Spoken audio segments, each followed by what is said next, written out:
अब यो छोटो जिन्दगीमा यात्रा चाहिँ हामी सबैको आफ्नो आफ्नै। भर्खर सुरु भा हो, भर्खर सुरु भा, कतिचोटि लड्नै बाँकी छ।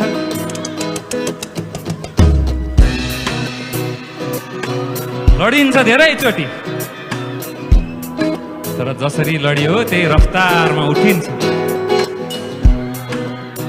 3-4 वर्ष बितेको चालै पाइँदैन है, चालै पाइँदैन, साला चालै पाइँदैन।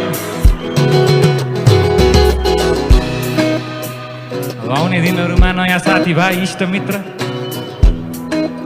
कहिले नसुनेका कुरा, कहिले नभोगेका कुरा, कहिले नबुझेका कुरा, कहिले नभोगेका कुरा।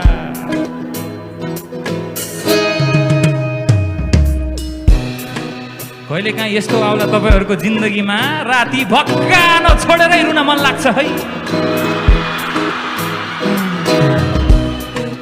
जिन्दगीसँग हार मान्ने अवस्थाहरू करोडौं आउँछ।